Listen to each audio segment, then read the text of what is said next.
আসসালামু আলাইকুম এভরিওয়ান, রুবাইয়াতস কিচেনে আপনাদেরকে স্বাগতম। আজকে আপনাদেরকে খুব সহজ আর সবাই পছন্দ করে এমন একটা রেসিপি শেয়ার করব। এই জন্য আমি 3 পিস ইলিশ মাছ নিয়ে নিয়েছি। এর সঙ্গে সামান্য পরিমাণ হলুদ আর মরিচ লবণ মেখে ম্যারিনেট করে রাখবো।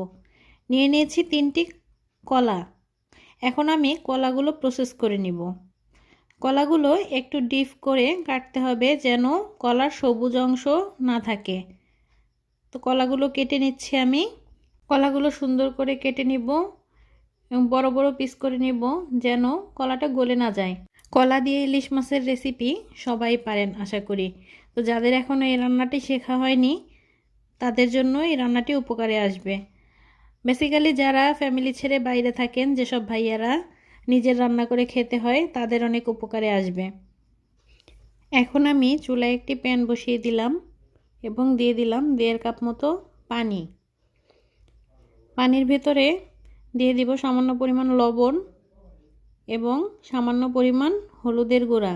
এখন কেটে ধুয়ে সুন্দর করে পরিষ্কার করে রাখা কলাগুলো এই পানির মধ্যে দিয়ে দিব। দিয়ে আমি 1.5 থেকে 2 মিনিট রান্না করে নেব। একটু ঢেকে দিব, নেড়ে চেড়ে দিচ্ছি, ঢেকে দিলাম। মিডিয়াম আছে 1.5 থেকে 2 মিনিট রান্না করব। মাঝে একবার নেড়ে দিব। এই তো আমি নেড়ে দিচ্ছি। এটা কিন্তু পুরোপুরি কুক করা যাবে না, তাহলে কিন্তু তরকারির ভেতর দিলে গলে যাবে। আমি সামান্য পরিমাণ কষটা বের হওয়ার জন্য একটু ভাপিয়ে নিব।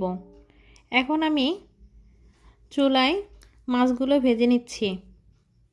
এখানে আমি রেগুলার রান্নার সয়াবিন তেলটা ব্যবহার করেছি। আপনারা চাইলে সরিষার তেল বা অলিভ অয়েল দিয়েও এই রান্নাটা করে খেতে পারেন। তো আমি মাছগুলো এমনভাবে ভেজে নিব, প্রতিটা সাইড 2 মিনিট করে ভাজবো। আপনি চাইলে এই মাছটা না ভেজেও ইলিশ মাছটা রান্না করতে পারেন। ইলিশ মাছ যেভাবেই রান্না করা হোক টেস্টি হয়। যেহেতু আমি এটা দিয়ে ঝোল তরকারি রান্না করব, তাই আমি খুব বেশি ক্রিস্পি করে ভাজবো না, ভেজে তুলে নিচ্ছি। ভেজে নেওয়া ইলিশ মাছটি আমি একটু পরে আবার মশলা দিয়ে রান্না করব, তাই আমি প্রতি সাইড 2 মিনিট করে ভেজে নিব। এই তো আমার ভেজে নেওয়া হয়ে গেছে। এখন আমি তুলে নেব। তুলে নিয়ে আমি দিয়ে দিলাম 3 টেবিল চামচ পরিমাণ পেঁয়াজ বাটা। ইলিশ মাছে আমার কাছে পেঁয়াজ বাটা বেশি দিলে মজা হয়। মরিচ বাটা দিয়ে দিলাম 1 চামচ।